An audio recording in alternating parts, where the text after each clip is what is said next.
L'or et l'immobilier, deux des valeurs refuges les plus connues et appréciées, sont au cœur de l'actu en cette période de crise. L'occasion d'une mini-revue de presse spéciale autour du match qui oppose ces deux actifs plébiscités. Bienvenue dans ce nouvel épisode de l'Hebdor, votre revue de presse hebdomadaire autour de l'or et des métaux précieux, de l'économie et de la géopolitique.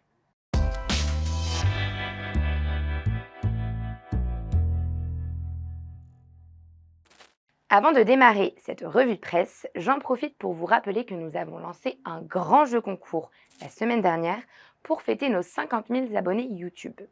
L'occasion pour vous de gagner le gros lot, puisqu'une pièce en or pur, la VRX Tchad, est en jeu, d'une valeur d'un peu plus de 660 €. De quoi se faire plaisir avant l'été.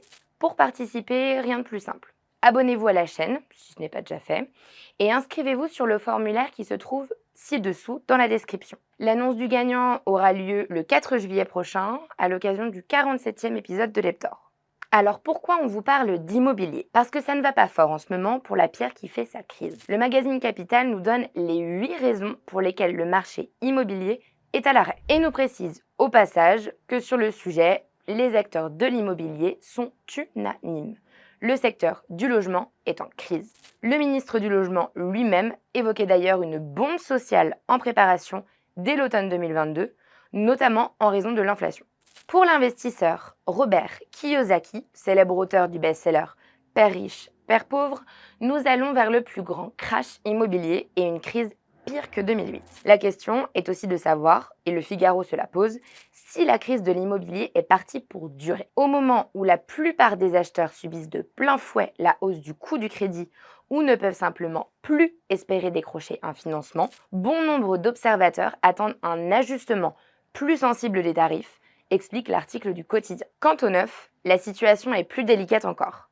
Les prix continuent à grimper légèrement entre coûts du foncier, de la construction et des matériaux, alors qu'une part grandissante de la clientèle ne peut plus acheter. Une situation qui devient donc alarmante, précise le Figaro. D'autant qu'apparemment, les mesures avancées par le gouvernement n'ont l'air de convaincre personne dans le secteur. En tout cas, selon l'économiste et essayiste Robin Rivaton, spécialiste de l'immobilier et interviewé par Les Échos, nous sommes partis pour un creux d'une dizaine d'années dans l'immobilier. Pas vraiment le destin qui serait réservé à l'or, qui pourrait, lui, s'envoler d'ici mars 2024, comme nous le dit Capital dans l'un de ses papiers. L'or pourrait disposer d'un bon potentiel d'ici mars 2024, précise l'article, qui souligne la perspective d'achat étoffée en provenance des banques centrales, d'une faiblesse du dollar et le risque d'une récession américaine. Un terreau favorable donc aux métaux précieux.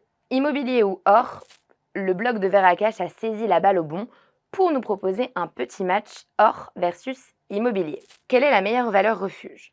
Un match arbitré par la plume de Bruno Gonzalez. D'abord, pour rappel, une valeur refuge est un actif qui conserve toute sa valeur en période de crise financière ou économique, protégeant ainsi l'épargne de l'investisseur. On pense donc à l'or, physique évidemment, à l'argent métal, l'immobilier, les œuvres d'art ou encore les forêts. Mais revenons à nos moutons.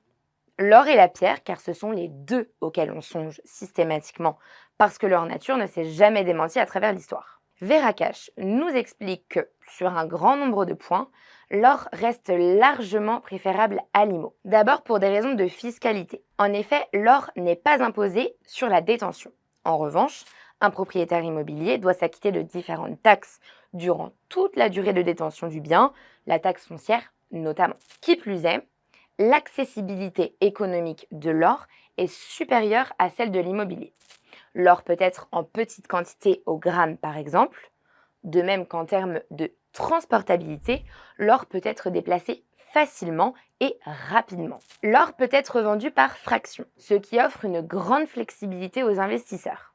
Contrairement à l'immobilier, qui doit être vendu en tant qu'unité unique, à moins d'être divisé en plusieurs propriétés distinctes. De même que, comme l'analyse Bruno Gonzalez, l'or est un actif apprécié pour sa liquidité. La liquidité est un critère essentiel dans l'évaluation d'un investissement. Et là encore, l'or a une longueur d'avance, puisqu'il est plus facilement et plus rapidement convertible en cash que l'immobilier, notamment parce que le métal jaune bénéficie d'une demande constante sur les marchés mondiaux. Mieux encore, cette demande s'accroît très sensiblement en période de crise. Enfin, l'or est fongible. Chaque once d'or est interchangeable avec une autre.